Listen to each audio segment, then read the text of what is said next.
Keeper of the Lost City's Everblaze, Chapter 69. Keith sank to his knees, and Fitz and Bianca gathered around him. Sophie leaned over the edge, trying to squint through the swirling snow.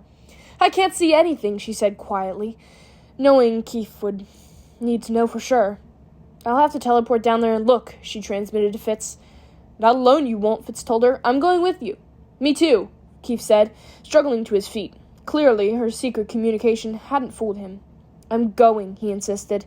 His voice was shakier than his legs, but his eyes were determined. "Okay," she relented, offering him her hand. She twined their fingers together as Fitz took her other hand and Bianca held on to Fitz. Then she pictured what she'd seen of the spot where Sandor had fallen, waiting until the image felt clear in her mind before she ordered everyone to hold on tight and pulled them off the cliff. They landed in a pile of slushy snow. Red, slushy snow. Sophie scrambled backward, nearly tripping over the body she was trying to get away from. But it wasn't Keith's mom. "Sandor!" Sophie dropped to her knees beside him, begging him to open his eyes. He didn't. But his injuries didn't look nearly as bad as she would have expected. There was a gash on his forehead and another on his chin, but most of the blood seemed to be coming from the deep scratches on his chest and neck. His legs and arms looked like they were bent the wrong way, but his spine seemed straight, and when she pressed her ear against his chest, she could feel the rise and fall of his shallow breaths. "He's alive!" Though only barely. "We have to get him off to Elwyn. Fitz, if you can take his feet, I can take his arms, and we can all hold on to him as we fall. I should be able to get us all..." The voice trailed off when she met Keith's eyes. "I don't see my mom," he whispered. "Do you?" Sophie turned to the wider part of the ledge, which was solid white, except for a few dark rocks. No red anywhere. "We all watched her jump, right?" Keith asked.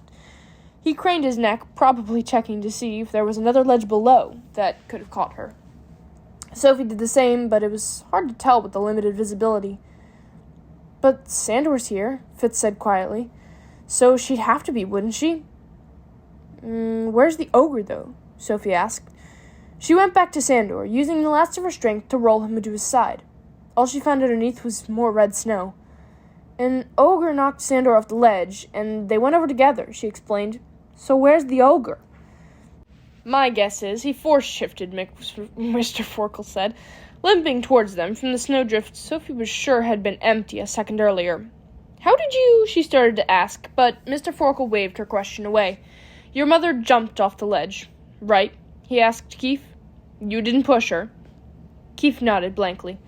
"I'm sure she tried to force shift. It's a method of ogre transportation I'd thought was simply a rumor. Something about a special device they use that helps them shift the force of gravity and launch themselves to safety." Keith sounded both hopeful and horrified as he asked, "So, she's alive?" "It would appear so, though I'm only assuming she knew about force shifting." "She did," Sophie told him. Mr. Forkle nodded. "I think it's best if you all go. Get somewhere safe. I'll clean up here." "How many did we lose?" Sophie forced herself to ask. 3 dwarves, so far. But there might be a 4th. He wiped his face, and Sophie wondered if he was drying tears or clearing the frost off his cheeks. "But that's better than I'd feared, honestly," he said after a second. "And it wasn't all for naught this time." He stomped his foot, and 2 limping dwarves slowly emerged from the edge, dragging a black-cloaked figure. "You caught one?" Sophie asked. "Actually, I believe you 3 caught this one. We found him paralyzed from a elder blast up above. I only woke him up a few minutes ago, and, well, he's less than pleased to be our guest, but we have lots of getting to know each other to do. Don't we?" The figure responded only with a curse, and Sophie watched him thrash against his silver bonds. "Can I see his face?" she asked. Quickly, Mr. Forkle agreed. She held her breath and stepped closer, giving herself 3 seconds to steady her nerves before she swept the hood back. Her mouth fell open. "This was the jogger who came by my house and tried to grab me." "Yes, I remember," Mr. Forkle murmured. "I took all of my mental energy to hold him back from snatching you on that street that day, and if I hadn't known Fitz would be coming for you momentarily, I would have had you taken into hiding." "Whoa," Fitz whispered. "I forgot about that."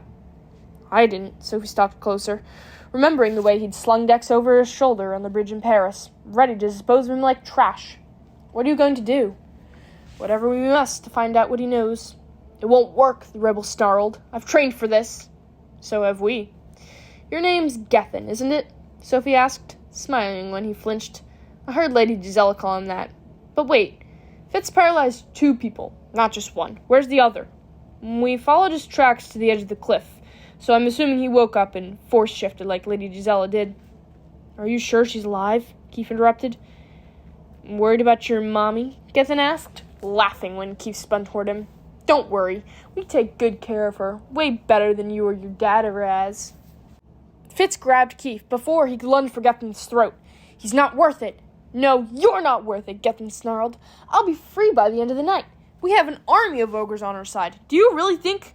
The sound of crunching bones cut him off, as his head snapped back so hard it left him bleeding and unconscious.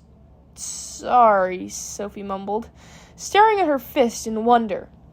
She stretched her sore fingers, testing to make sure none were broken. Everyone else saw that, right? Keith asked, turning to Sophie. I'm kind of freaked out here, so I didn't imagine that, did I? Foster just beat the snot out of him with 1 punch? Fitz and Biana nodded. Sophie pointed to the cuff on her wrist. I had a little help from Dex. In more ways than one, I suspect, Mr. Forkel said, pointing to where her circlet used to be. About that. Later, Mr. Forkel told her. Right now, you need to get Sandor to Everglen, and I need to get Gethin somewhere he'll feel a bit more like talking. Oh, wait, Sophie called out, as the dwarves started to tunnel away. When will I see you again?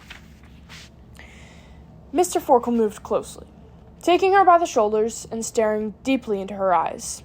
That will depend on you. Me, she repeated. Yes. You have a choice to make, but first, you must take care of your friends.